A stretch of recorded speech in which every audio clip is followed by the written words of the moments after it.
As we wrap up March, we are continuing to shine a spotlight on Women's History Month. Now, while most of our country's working doctors are still men, female medical students have started outnumbering their male peers.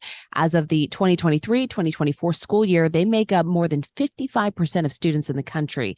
That's for their granting programs, according to the Association of American Medical Colleges. Now, women, they remain underrepresented in leadership roles, but one local doctor believes things are changing. Joining us on the KRLD Afternoon News is Dr. Sheila Chutani. She is an OBGYN at Texas Health Presbyterian Hospital, Dallas. Dr. Chutani, thank you so much for the time. Thank you for having me. I appreciate being here. You were recently named the new chair for the Department of OBGYN. First off, congratulations on the new position.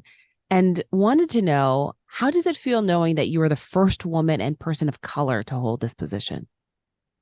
You know, I am so honored to be in this position. I have been part of this department since 2007, so for just over 17 years. And I have watched it grow. I think that we do great work here. And I've also watched the number of physicians and how they have changed and the increasing number of female physicians. And I think that it's so important to have some leadership that looks like the physicians that are part of that workforce. And especially within obstetrics and gynecology, to have women that are taking care of women that are now led by women is just really, really empowering. How important is it that STEM is being kind of concentrated again in a lot of high schools? Oh my gosh, I think that it is amazing, and making sure that our young girls and ladies are exposed to STEM careers, I think is so important, because you don't really know that you can do something when you don't see it. And if you always think of something being a traditionally male job, then you don't even know that you can really experience that. And I've experienced that in my own life. I mean, when I was in eighth grade and I was in a summer program that my mom was teaching, and I told them that I wanted to actually be a flight attendant. And the woman questioned me, and she's like, well, why do you want to be a flight attendant? And that was because what I saw women doing, traveling. And she said, well, why can't you be the pilot? And I was like, well, I guess I could be the pilot. I mean, to the point that I actually even applied to aviation school. And that's a whole nother story as far as why that didn't work out. But, you know, the whole idea of even questioning and what it is that you see and how you feel that you can be when you don't always see it, then you don't believe that you can do it. And just seeing somebody in those roles, I think, is inspiring for young women to be able to reach for the stars and attain those goals.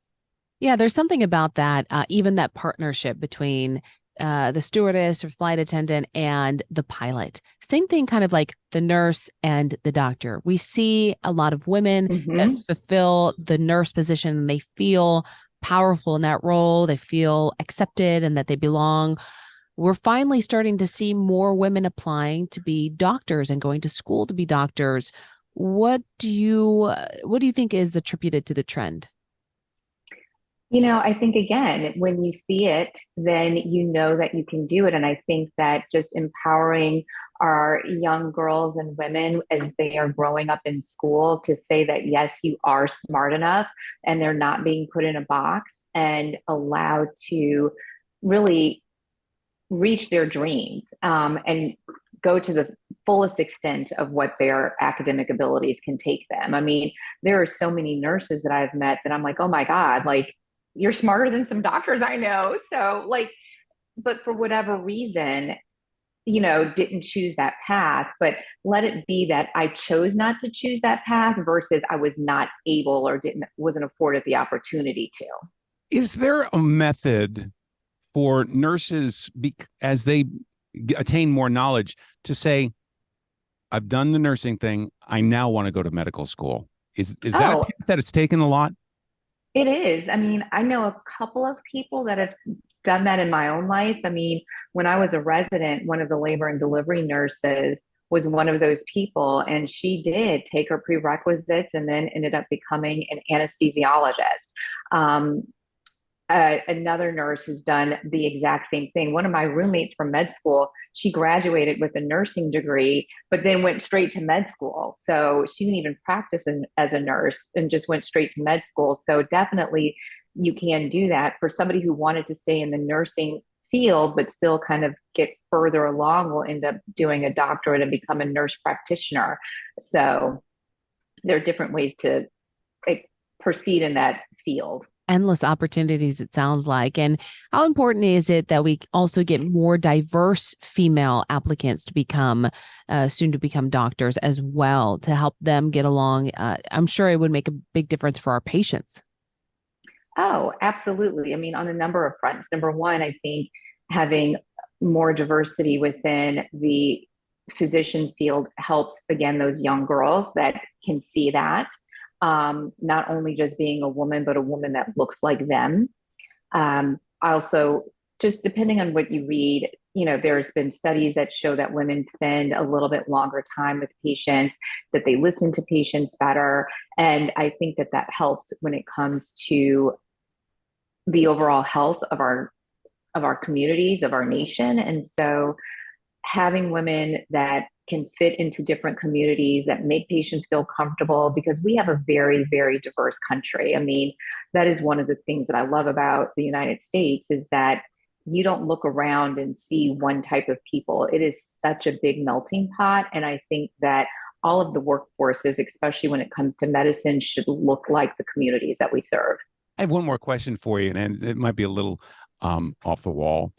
There are no shortage of television shows, medical dramas that are on television right now. Do those actually inspire people to possibly look into the medical field? I think that they probably do at some point, especially depending on how young you are when you start looking at them, how intense you are. I mean, there's some things that I look at them and I'm like, oh no, that's not real. That's not real. And other things that I'm like, okay, well, they maybe got it, some of this right. And so, I do think that that definitely helps. I mean, and there is no shortage of streaming different platforms or anything like that. So I definitely do think that that helps, because what we watch on TV now is so much more diversified. I mean, whether it is male, female, whether it is race, whether it is, who it is that you love, like you see everything on TVs these days. And so you're bound to find something in some place where you fit. My last question to you is just, with you now upholding this position, what is the impact that you hope to have on your peers and also for the future generations? I hope I get other people in leadership and wanting to not just be the workforce, but also the leaders within the workforce. I mean, as you stated at the beginning, that yes, there are definitely now a lot more women that are getting into medical school. I think 2017 was the first year where the parity of medical students in the first year with men and women edged more towards women. In 2019 is when there were more women in medical school, and that has continued on today. But when you look at the leaders within medicine, that is still not the case. And when you look at the total workforce, I mean, we're talking just a few years ago, 7 years ago, when all of these changes started happening. So the total workforce is still more men.